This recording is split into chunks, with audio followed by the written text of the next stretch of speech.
அனைவருக்கும் வணக்கம். இன்னைக்கு நம்ம பார்க்க போகிறது level 4 printing in Excel split option and resize option அப்படிங்கிறத பற்றியும் தெரிஞ்சுக்க போகிறோம். என்ன அப்படிங்கிறத நம்ம பார்க்கலாம். வாங்க வீடியோக்குள்ளே போகலாம். இதுக்கு முந்தின வீடியோவை லெவல் 3 வந்து நீங்கள் பார்த்தீங்கன்னா உங்களுக்கு தெரியும் என்னென்னு. ஏன்னா டேட்டா வந்து இந்த மாதிரி இன்னும் கொஞ்சம் அதிகமான டேட்டா வந்து நம்ம டைப் பண்ணியிருக்கிறோம். என்னென்னா சப்ஜெக்ட், ஃபார் எக்ஸாம்பிள் சப்ஜெக்ட் வந்து என்ன பண்ணியிருக்கோம்னா 11 வரை கொண்டு போயிருக்கோம். இதில் என்ன பார்க்க போகிறோம் அப்படின்னா இந்த ஸ்பிளிட் ஆப்ஷனை இன்னும் கொஞ்சம் டீட்டெயிலாக பார்க்க போகிறோம். இப்போ பாருங்கள், இப்போ நீங்கள் கீழே போகும்போது ஆட்டோமேட்டிக் என்ன ஆகுதுன்னா மேலே உள்ள ஹெட்டிங் வந்து மறையுது. இதனால் டைப் பண்ணுறதுக்கு உங்களுக்கு சிரமமாக இருக்கும். அதுக்கு நம்ம என்ன செய்யணும் அப்படின்னா, நான் என்ன சொல்லியிருக்கேன் அப்படின்னா, முதல்ல நீங்கள் டாப்புக்கு போய்க்கோங்க. இப்போ டாப்புக்கு போகிறதுக்கு ஒரு ஷார்ட்கட் கீ சொல்லித்தரேன். என்னென்னா, நீங்கள் கீபோர்டில் எண்டுன்னு சொல்லிட்டு ஒரு கீ இருக்கும். அந்த எண்டுங்கிறத நீங்கள் ப்ரெஸ் பண்ண உடனே என்ன ஆகும்னா, இந்த இடத்துல நீங்கள் பார்த்தீங்கன்னா எண்டு மோட் அப்படின்னு சொல்லிட்டு ஒரு ஆப்ஷன் இருக்கும். எண்டு மோடு, சரியா? இந்த மவுஸு கர்சரை பாருங்கள், எண்டு மோடுன்னு இருக்கும். வந்த உடனே மேலே உள்ள ஆரோ மார்க்கை நீங்கள் ப்ரெஸ் பண்ணிங்கனாலே ஆட்டோமேட்டிக்காக டாப்புக்கு போயிடும். அதே மாதிரி எண்டு கீயை ப்ரெஸ் பண்ணிவிட்டு எண்டு, சரியா? கீபோர்டில் எண்டை ப்ரெஸ் பண்ண உடனே இந்த இடத்துல எண்டு மோடுன்னு டிஸ்பிளே ஆகும். ஆன உடனே நீங்கள் டவுன் ஆரோ ப்ரெஸ் பண்ணிங்கன்னா ஆட்டோமேட்டிக்காக அந்த டேட்டாவோட லாஸ்ட்டு எண்டுக்கும் வந்துடும், சரியா? திருப்பி எண்டை ப்ரெஸ் பண்ணிவிட்டு திருப்பி கீழே டவுன் ஆரோ ப்ரெஸ் பண்ணிங்கன்னா அந்த எக்ஸல்லே கடைசி ரோவுக்கு போயிடும், ஓகேவா? திருப்பி மேலே வர்றதுக்கு நீங்கள் என்ன பண்ணணும்னா எண்டு அப்படிங்கிற கீயை ப்ரெஸ் பண்ணிவிட்டு டாப் ஆரோ, அப் ஆரோ ப்ரெஸ் பண்ணிங்கன்னா ஆட்டோமேட்டிக்காக மேலே வந்துடுவீங்க. திருப்பி எண்டை ப்ரெஸ் பண்ணுங்கள், திருப்பி மேலே வந்துடுவீங்க, ஓகேவா? சரி, இப்போ நம்ம ஸ்பிளிட் ஆப்ஷன் பற்றி பார்க்க போவோம். சரி, இப்போ நீங்கள் என்ன பண்ணுறீங்கன்னா வியூ அப்படிங்கிற ஆப்ஷனில் போயிட்டு ஸ்பிளிட் அப்படிங்கிற ஆப்ஷனை கிளிக் பண்ணுங்கள். கிளிக் பண்ணிங்கன்னா இப்போ என்ன ஆகுது, இந்த டாப்பில் இருக்குது பார்த்தீங்களா? இந்த டாப்பில் வந்து நம்ம என்ன செய்யணும், இப்போ டாப்பை தான் நம்ம என்ன செய்யணும், ஸ்பிளிட் பண்ணணும். ஸோ இப்போது இந்த லைன் வந்து ஒன்றும் வரல. அது வர வைக்கிறதுக்கு நீங்கள் என்ன பண்ணுறீங்க அப்படின்னா, இந்த இடத்துல எங்கேயாவது இடத்துல சென்டரில் கிளிக் பண்ணுங்கள். திருப்பி ஸ்பிளிட்டை ப்ரெஸ் பண்ணுங்கள். திருப்பி அகெயின் ஸ்பிளிட்டை ப்ரெஸ் பண்ணிங்கன்னா இப்போ பாருங்கள் அந்த லைன், அந்த ஹரிசாண்டல் லைன் வந்து டிஸ்பிளே ஆகிடுச்சு. இப்போ இந்த இடத்துல கிளிக் பண்ணிவிட்டு அப்படியே மேலே கொண்டு போய் இந்த இடத்துல செட் பண்ணிவிடுங்க, சரியா? இப்போ அந்த சென்ட்ரல் லைனை எடுத்து விட்டுருங்க.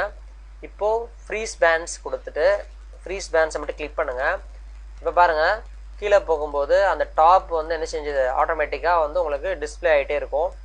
இப்போ இன்னொரு பிரச்சனை என்ன அப்படின்னா, ஃபார் எக்ஸாம்பிள் இந்த இடத்துல ஒரு டேட்டாவை நம்ம என்ன செய்கிறோம், மாற்றுறோம். பட்டு இதை வந்து யாருக்கு மாற்றுறோம் அப்படிங்கிறது நமக்கு தெரியாது. ஏன்னா லெஃப்ட் சைடில் என்ன தெரியல, யாருக்குரிய டேட்டா அப்படிங்கிறது நமக்கு தெரியலை. ஸோ அதை டைப் பண்ணும்போது நமக்கு தெரியணும் அப்படின்னு நினச்சிங்க அப்படின்னா இன்னொரு எளிமையான வழி என்னென்னா அதையும் சொல்கிறேன். இப்போது ஃபஸ்ட்டு ரோக்கு வாங்க. அதுக்கு வர வைக்கிறதுக்கு நம்ம ஏற்கனவே சொன்ன மாதிரி எண்ட் அப்படிங்கிற கீயை ப்ரெஸ் பண்ணிவிட்டு லெஃப்ட் ஆரோ மார்க்கை நீங்கள் கீபோர்டில் ப்ரெஸ் பண்ணிங்கன்னா ஃபஸ்ட் இடத்துக்கு வந்துடுவீங்க. இப்போ போய் என்ன பண்ணுங்கள், திருப்பி இந்த ஸ்பிளிட்டுங்கிற ஆப்ஷனை நீங்கள் இன்னொரு வாட்டி ப்ரெஸ் பண்ணுங்கள். ப்ரெஸ் பண்ணிவிட்டு இதை கிளிக் பண்ணிவிட்டு அப்படியே மேலே கொண்டு போய் வச்சுருங்க. இதை கிளிக் பண்ணிவிட்டு எது வரைக்கும் உங்களுக்கு வந்து அடுத்தடுத்து தெரியணும் அப்படின்னு நினைக்கிறீங்களோ அது வரைக்கும் என்ன செய்யணும், மவுஸ் வச்சு கொண்டு இங்கே வந்து விட்டுருங்க. இப்போ என்ன பண்ணியிருக்கோன்னா மேலே இருக்கிற டாப்பும் லெஃப்ட் சைடில் இருக்கிற மொதல் 3 காலமும் அடுத்தடுத்து நீங்கள் கர்சர் மூவ் பண்ணும்போது எப்பவுமே ஸ்டாண்டர்டாக இருந்துக்கிட்டே இருக்கும். இப்போ போயிட்டு என்ன பண்ணணும்னா ஃப்ரீஸ் பேண்ட்ஸ் அப்படின்னு கொடுத்துட்டு இப்போ நீங்கள் கர்சரை நீங்கள் மூவ் பண்ணி பார்த்தீங்கன்னா உங்களுக்கு பாருங்கள். ஸோ அந்த மொதல் 3 காலம் என்ன செஞ்சுட்டே இருக்கும், எப்போயுமே ஸ்டாண்டர்டாக இருந்துக்கிட்டே இருக்கும். பட் என்ன ஆகும்னா இந்த சப்ஜெக்ட் 1 இது மட்டும் மாறும். இதனால் உங்களுக்கு டைப் பண்ணும்போது உங்களுக்கு ரொம்ப ஈஸியாகவும் இருக்கும். இது வந்து பிரிண்ட் பண்ணும்போது உங்களுக்கு எந்த வித பிரச்சனையும் ஏற்படுத்தாது. இப்போ நீங்கள் ஃபார் எக்ஸாம்பிள் பிரிண்ட்டில் போயிட்டு பிரிண்ட்டு ப்ரிவியூ பாருங்கள்.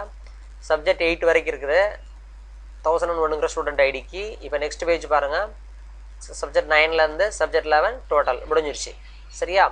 ஓகே, இது எப்படி கரெக்டாக வருதுன்னா நீங்கள் பேஜ் செட்டப்பில் போயிட்டு இந்த இடத்துல நம்ம ஏற்கனவே சொல்லியிருக்கிறேன் ஷீட்டுங்கிற ஆப்ஷனில் ஓவர் த டவுன் அப்படிங்கிற ஆப்ஷனை தான் நீங்கள் என்ன செஞ்சுருக்கணும், கிளிக் பண்ணியிருக்கணும்.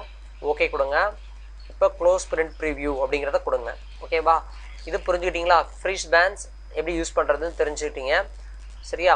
இப்போ இப்போ எல்லாத்தையும் நான் எடுத்து விட்றேன். ஸ்பிளிட் அப்படிங்கிற ஆப்ஷனை கிளிக் பண்ண உடனே ஆட்டோமேட்டிக்காக நீங்கள் எல்லாம் செட் பண்ணியிருக்கிற எல்லாமே என்ன செஞ்சிடும், மறைஞ்சிரும்.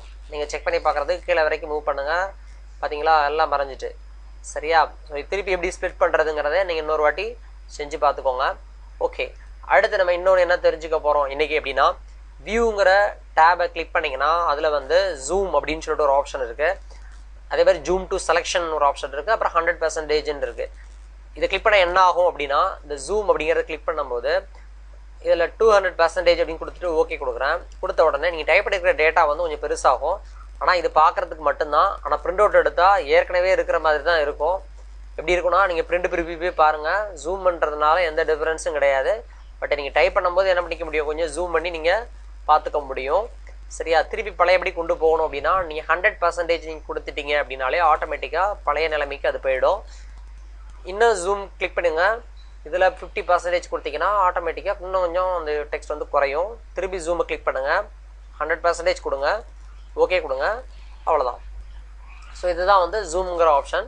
இது என்ன ஜூம் டு செலெக்ஷன் அப்படின்னா, இப்போது ஏதாவது ஒரு பர்டிகுலராக எந்த செல்லில் இருக்கீங்க, ஃபார் எக்ஸாம்பிள் சப்ஜெக்ட் 6ல் இருக்கீங்க. இப்போ போய்ட்டு ஜூம் டு செலெக்ஷன் அப்படின்னு கொடுத்தீங்கன்னா அந்த சப்ஜெக்ட் 6 மட்டும் உங்களுக்கு ரொம்ப பெருசாக தெரியும். திருப்பி 100%ங்கிறத கிளிக் பண்ணுங்கள். இப்போது பர்டிகுலராக வந்து ஒரு ஏரியாவை மட்டும் நீங்கள் செலக்ட் பண்ணுறீங்க. ஃபார் எக்ஸாம்பிள் இதை மட்டும் நீங்கள் செலக்ட் பண்ணுறீங்கன்னு வச்சுக்கோமே. இதை மட்டும் ஜூம் பண்ணுறதா இருந்தால் ஜூம் டு செலெக்ஷன் கொடுங்க. அந்த ஏரியா மட்டும் உங்களுக்கு ஜூம் ஆகும், அதாவது பெருசாகும். சரியா? சரி, இதுதான் வந்து அந்த இந்த 3 ஜூம், 100%, ஜூம் டு செலெக்ஷன் அப்படிங்கிற ஆப்ஷனோட பயன்பாடு.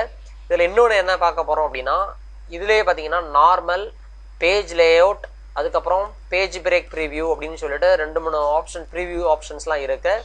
அதுக்கப்புறம் வந்து ஃபுல் ஸ்க்ரீன் அப்படின்னு ஒரு ஆப்ஷன் இருக்கும். இந்த 3 பற்றி நம்ம அடுத்த இதில் பார்க்கலாம். இப்போ இதில் ஃபுல் ஸ்க்ரீன் அப்படின்னு சொல்லிட்டு ஒரு ஆப்ஷன் இருக்குது. இதை கிளிக் பண்ணிங்கன்னா உங்களுக்கு வந்து ஸ்க்ரீன் வந்து ஃபுல் ஸ்க்ரீன் ஆகிடும். மேலே இருக்கிற ஹெட்டிங்ஸ்லாம் மறைஞ்சிடும், அதாவது மெனூஸ்லாம் மறைஞ்சிடும். திருப்பி இதுலேருந்து வெளியே வர்றதுக்கு இந்த இடத்துல நீங்கள் கிளிக் பண்ணிங்கனாலே ஆட்டோமேட்டிக்காக திருப்பி பழைய நிலைமைக்கு வந்துடுவீங்க. திருப்பி இதை கிளிக் பண்ண மேக்ஸிமைஸ் பண்ணிவிடுங்க.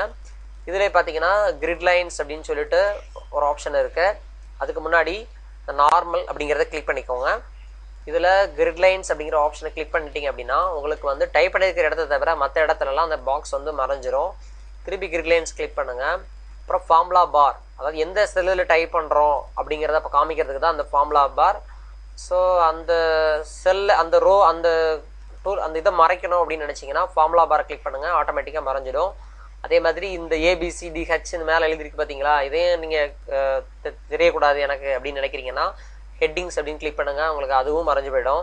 ஸோ இதுதான் வந்து இந்த வியூங்கிற ஆப்ஷனோட யூஸ். சரியா? சரி, இன்னொரு விஷயம் என்னென்னா, இப்போ இந்த ஷீட்டே எனக்கு